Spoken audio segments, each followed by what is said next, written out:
Alright, good evening folks, and welcome to Wilderness Wargaming. I'm Ed, the Wilderness Wargamer, and I'm here tonight to explain to you my method, which I've proven on 6 different occasions now, of how to plan a family vacation, how to plan out the travel portions of it when you're going out to rural or more remote areas of the country.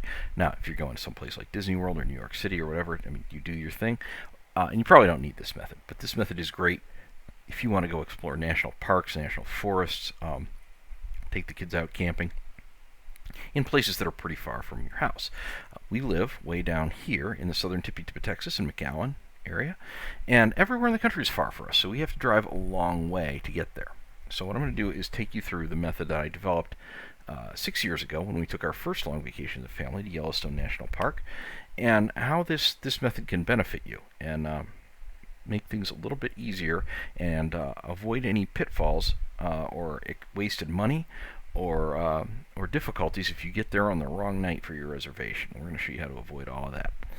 Okay, so in front of you, you see a map, and what you see there is a Google map plot from our house all the way, well, not our house, from the center of McAllen, all the way to Yellowstone National Park. Okay, I'm going to tell you right away, this is wrong. Okay, don't do this. Okay, now this is some good information, but what you don't want to do is this, because it's going to give you a route that is not great, and which I have to know is not great because I already drove it. But also, it's not going to give you any information on what's along the way and where you're going to stay at night or anything like that. Now, if you just want to stop at hotels, you can do that. Most of the time you'll be fine, but you never know when you might run across one. Hey, this hotel is full because there's a convention in town, or it has a laundry room that's out, or just, you just end up in the wrong place when it's 8 o'clock at night and the kids are screaming in the back seat. And we have 3 girls that are still in school and a Subaru Outback, so we need to make sure that we are getting them off the road at a decent time in the evening. Unlike my uncle and aunt, who used to like to drive ridiculous numbers of hours with their kids in the back, I don't like to do that. I like vacations to be pleasant for everybody. So we try to target a no more than 8-hour drive, which means no more than 10 hours in the car, because you want to allow 2 hours for bathrooms and meals. As I'm here to tell you, however long you think you're going to stop, it's going to be longer. If you think you're going to get 3 kids in and out of the gas station in 5 minutes, it's probably not going to happen. And that'll keep everything within an acceptable time limit for one day, to where you don't have too much stress on you and the rest of your family. Okay, so we do, however, have a good idea of how far it is. Now, what we're going to do is we're going to look at now. This is not the right tab, but let me go back over here real quick. Okay, and this is the trip we took for our first one. Now, this is not exact because I'm rebuilding it, but we went from San Angelo, we went to San Angelo, Texas, then to Albuquerque, New Mexico, then Green River, Utah, Pocatello, Yellowstone for 7 nights, and then we came back and we were in Cheyenne. I thought I had saved this. Oops, not Cheyenne, and then Amarillo, and then home. Now, we were going to stop in San Antonio, and we would have had time. You'll see that there's still Friday and Saturday in this week here. First thing, normally I would take it out to a Saturday, but this is just how it worked out when I was rebuilding the trip. Now, first thing you want to do is build yourself a spreadsheet like this, and you do it by, you put the days of the week at the top, and then you put the dates, and you start with the week where you're leaving for your trip, and you just put in something, color code it for the nights before the trip. And all prep doesn't necessarily mean anything. It could just mean dropping the dog off at the kennel or packing the car. It's just signify those are not trip nights. Then you get over here, and what you're going to do is pick another color, and those are your nights where you're traveling or where you're at your destination. Now, I use green to signify that we are in vacation mode, and whatever the date is, that the location below it is where we are staying that night. Remember that. That's the date you're staying that night, not where you are leaving from in the morning. Okay, so we will be leaving from San Angelo the morning of the 15th and arriving at Albuquerque that night. This is important because you're going to refer to this planner when you're making your reservations to make sure you are clicking the correct nights on the website or telling the person on the phone the correct nights if you're doing it over the phone. Okay, now just real quick, let me go back over here to that first one I had up. This was our one from last year. You'll notice you have 3 blues here. Those were our 3 nights on the Appalachian Trail. Those are blue to signify we did not need reservations that night at a campground or hotel or anything like that. We did technically need a permit for the shelters in Great Smoky Mountains National Park, but that's unique to that park. And that's a completely separate process that I'll talk about in another video. And this year when we go camping, we will not require permits and we'll have completely free nights. So, but I like to mark those out with a separate color. Okay, anyhow, this was our full trip. Now, what I like to do is go over here, and I like to use KOA's website. Now, I like to stay at KOA's because they have a membership, they have a points program, and I have found KOA's to be great. There are quite a number that I love. There are quite a number that I think are pretty great, and there are 2 that I've stayed at so far that I'm like, not as good, but not terrible. Not where, oh my goodness, I never stay there again. Not like some of the worst hotels I stay in. But what's really great is that KOA has this really nice map tool, and you can use this to figure out your route. Now, this doesn't mean you're staying only in KOAs. If you cannot find a KOA or you just don't want to use one on a particular night, you just go to some other website or make phone calls and find another area in that spot in that area. But this map is pretty great for plotting out your route, figuring your route out in conjunction with the Google Maps if you do use KOAs. And because it will not only identify where the KOAs are, it'll identify the gaps. And it's also a pretty good map for finding, if you're looking for a vacation area, for finding places on it. Like, I found it to be more detailed and have good representations of places like, for example, if you're going to Colorado, Rio Grande National Forest, Uncompa, Grand Mesa. It's pretty easy to identify those large features. But anyhow, we'll be leaving for McAllen, Texas, and we were heading up to San Angelo. Okay. Oh, that's Kerrville. This is San Angelo. So here we are, San Angelo, and what we do is this. First, we're going to plot our route. So we'll do this. We'll copy this, Control C. We'll go over here, and instead of having this here,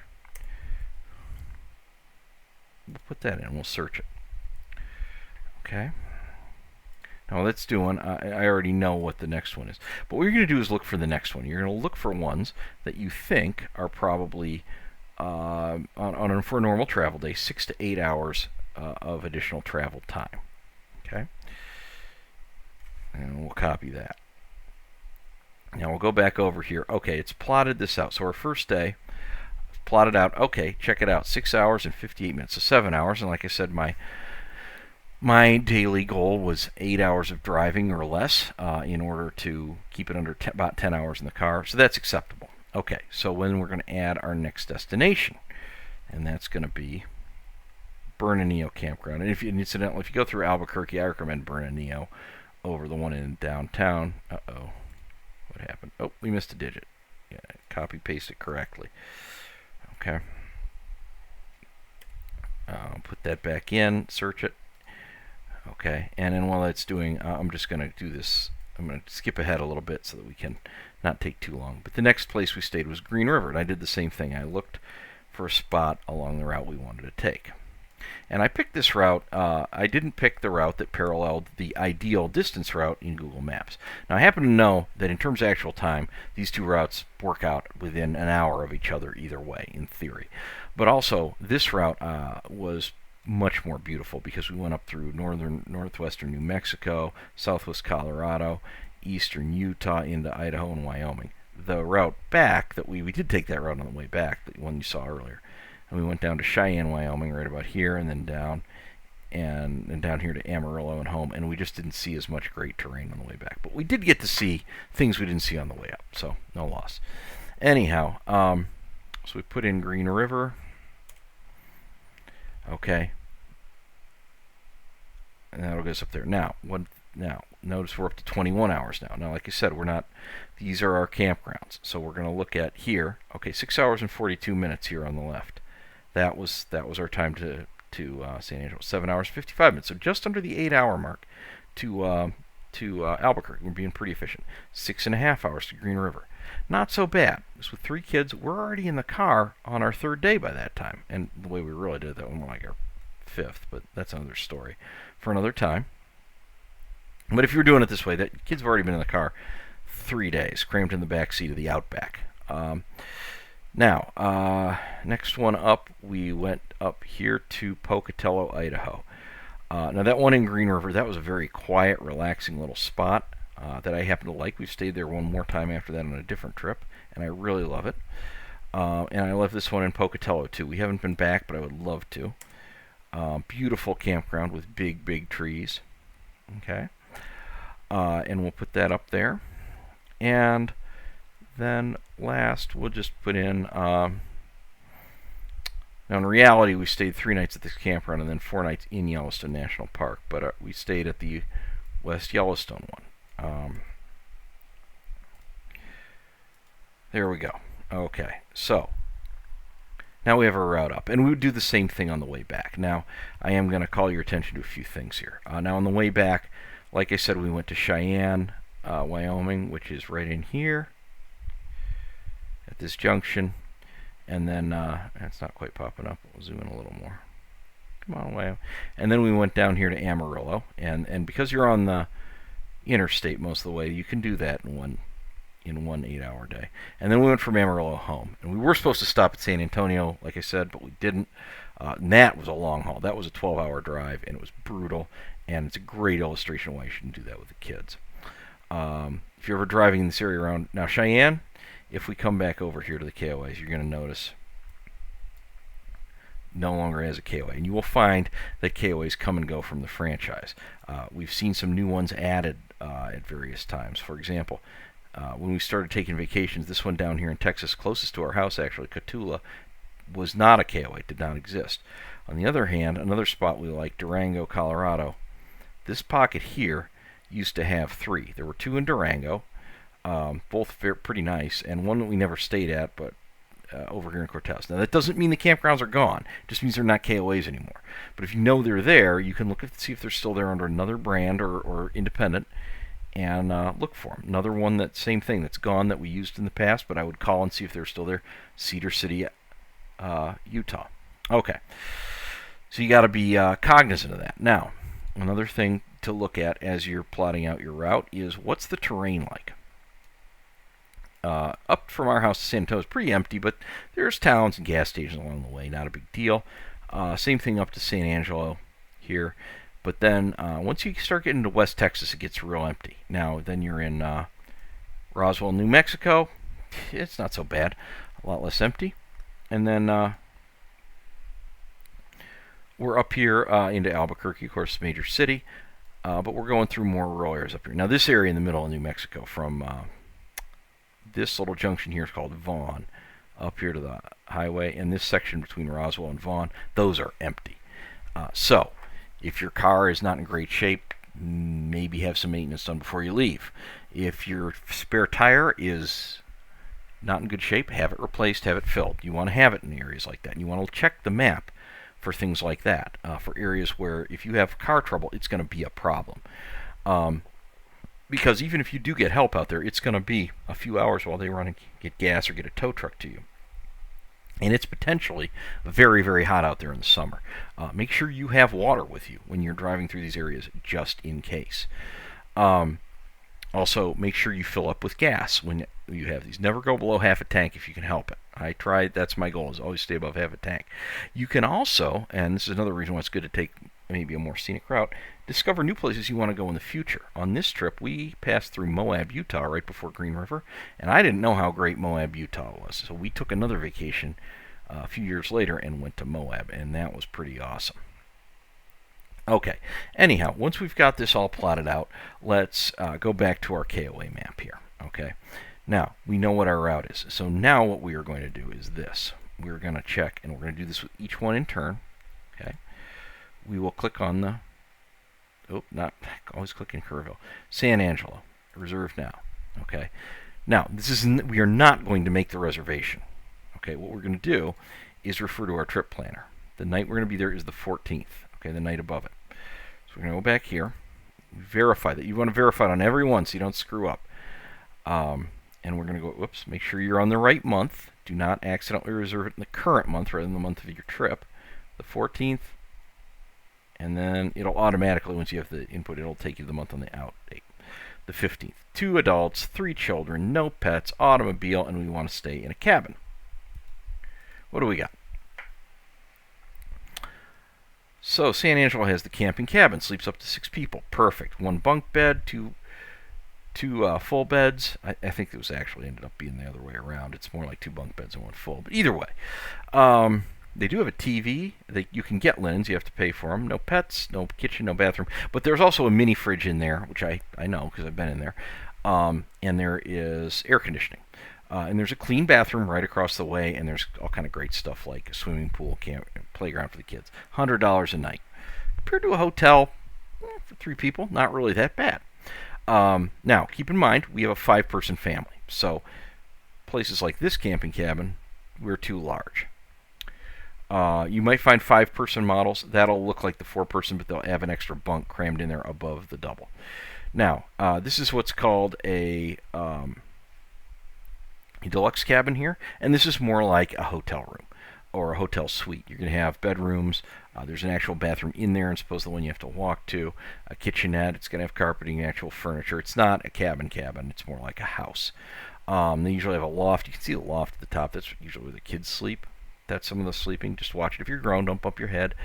And if you see these in 5-person models, this is a 6-person, you'll see 4-person, sometimes you see a 5-person. 5-person models of these are, at least in the one I've seen, handicapped ones. Don't feel bad about reserving them. Yes, you're risking taking away your handicapped person, but there's a bigger risk that it would just go unused if you ignored it, and they are an expense. And the KOAs are run by the people who work there. A lot of times that's the owner, because they're a franchise, and they're hardworking people, and they generally would treat you very well. So don't say, oh, I can't take the 5-person, it's for handicapped. I mean, you can leave it. If it's way out from the date, maybe leave it and take another one. But if you're getting close and it hasn't been rented, it's good to take it, because otherwise they are not making any money on that, and you're going to pay the same amount you would for a regular one anyhow. Okay, now, you can also have options here. You could stay in a tent site, which is generally much less expensive. And weirdly, sometimes the tent sites will say your party's too large. If you call them up, they might be able to accommodate you if you have a bunch of small tents or one big tent. And then RV stuff. We do not own an RV. I don't know too much about it, so I won't bother going over it. But you got to check those. Now, once in a while, you run across KOAs that do not have one or more of these, but basically all of them will have RVs. You don't have to worry about that. And I don't think I've run across one that didn't have tent sites yet. Okay, now, but we verified that they have a spot for us on the night we want. You're going to go through all of the KOAs you selected and repeat that process. And write them down. You have a piece of paper, or use Notepad or whatever, or your spreadsheet. You could put it on your trip planner. Put a little color code once you know they have a reservation. And then, when you're done with that, once you've verified all of them on the way up and on the way back, you go and make your reservations. Now, you could do them separate, because the way up and the way back are 2 different trips. But I like to do them all in one go, especially because we sometimes take trips where we have more than one destination, like the one I showed you from last year. We went to Tennessee and North Carolina hiking and stuff first, then we took a trip up to Ohio for a couple days to visit family and then home. So that was really a 3-leg trip, and I like to do it all in one. And once you do that, you go and you make the reservations. Now, you can use the website here if you're making the reservations at KOA. You may need to use the phone or a different website if you're using another facility. Okay, but either way, once you don't make any reservations until you've got them all verified, because you may have to come back here and change it. So let's suppose, for example, that this is a pretty simple example. Oh, hold on. Let's go back to KOA, and just to show you, let's suppose that we tried Green River, okay, which is up here. Come on, view full map. Sorry. We always want to, when you get onto the KOA website, you type in a state first. It'll show you ones for that state, and then you click view full map in the upper right, and it takes you to the actual full map, which is, in my view, much more useful. Okay, so let's suppose that the Green River didn't work. Let's say they didn't have any openings. So that was Green River was here. Well, what's another site that's real nearby? Oh, we got Moab right here. Okay, well, what you're going to need to do is then take Moab, copy its address, take it over here, find the one you want, and paste it in there, and now we're going to recalculate, okay? This isn't going to change our overall trip very much, okay? But we want to verify them all because that might throw our times off a little bit, and we might have to make other changes. Let's suppose Moab didn't have any either. Now we got a problem because nothing else is really close. Maybe we have to go farther that day. Now we're going to have to go up here to Vernal Dinosaur Land. Well, that's going to mean a long day coming all the way from Albuquerque. So that might cause us to revise our trip back down here somewhere. Okay, we might stay.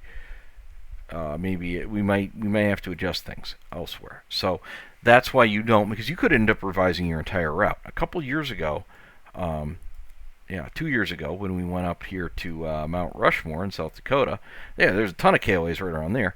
But if you're coming most ideal route, you're coming straight north from South Texas, from McAllen up through San Antonio, and heading this way up towards Amarillo, and then coming up through Kansas, Nebraska, and right there, right? Yeah, well, unfortunately, we had trouble, and I don't remember the details, but we tried, I think it was these two in Nebraska. We were faced with either that one or this one, which was out of the way. And for some reason, I think it was this one, we just could not get any acceptable lodging at that one, and we didn't have any other options. And this one, I think, was not even, I'm pretty sure was not even there at the time. So what I did was I recalculated a new route, and we stayed here at La Junta KOA, and then we headed up to South Dakota, and we stayed at, this one, Palmer Gulch.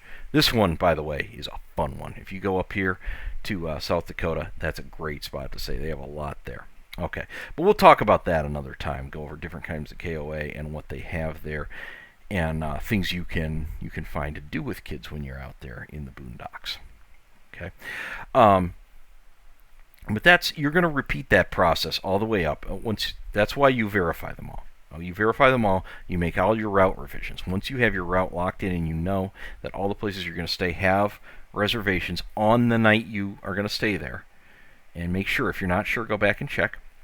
You go, and then you use the website or make the phone calls to make the reservations. Now, if you have to change, obviously it's not a KOA. Every place is going to be different, although I think most places are pretty accommodating, and really KOAs are. I have changed from a tent site to a cabin in the same reservation, and I've also had to come in a night early when we got off the AT early. Now, I think also I think that already having a reservation helped enormously, because they're just adjusting an existing one. You're already spending your money there. They're very helpful, but again, very nice people. And really, the experiences were great when I've had to do that. So it's definitely an option. But once you have made the reservations, you have to call the campground and adjust them manually. You cannot go back into the website to fix them. That may be possible with other services, but it is not with Campgrounds of America. And once again, like I said, this is not an advertisement for Campgrounds of America. I find it convenient and easy to use, but I also am not at all averse to going to another place when they will not work out, such as, for example, this summer, we're going up here to Missouri, and the area where we're going to be hiking over here in Mark Twain National Forest, the KOAs are out of position for us. We're in a pocket that's empty, so we've got some other stuff going on for a few days there. Okay. But that's the basic method, and that will save you a lot of heartache. It will help you identify areas along the way where you need to be cognizant of gas, of car maintenance, of having enough water in case if something goes wrong, there's an accident, whatever. And it will help you make sure that you have a travel schedule that fits your family's needs. Like I said, 8 hours is our planning factor. Your family may have a different one. Now, one last thing that I'm going to say for safety, because I've seen people wreck from this. Do not try to drive all the way through on an 1,800-mile trip. If you are the only driver. If you are two drivers, still don't do it, especially not with your children in the car. Please do not. I do just ask you not to do that. Please stop and take a break, both for their comfort and your comfort, but also for safety. Now, if you have 4 drivers and you can rotate and everybody's staying awake, it isn't what I would do, but okay, fine. But if you're taking your family in the car and you have limited numbers of drivers, please do take rest stops and get some sleep, because exhausted, sleepy driving is a major cause of traffic accidents, and we don't want anybody to get hurt or have anything bad happen to them out there on their family vacation. That would just be tragic. Be traffic too, but it would be tragic. So please don't do it. Anyhow, thank you for listening to my video. We're going to have more exciting content on a wide variety of topics. Family vacations and hiking and camping and travel, especially around the United States, are things I really like to talk about, but we're going to have many other interests on here. My favorite war games and video games and stuff, and how you can mesh all these things and get your family involved in different interests in the future. So please like, subscribe, comment, and ring the notification bell so you can keep up with what we're going to have here on Wilderness Wargaming in the future. Thank you and good night.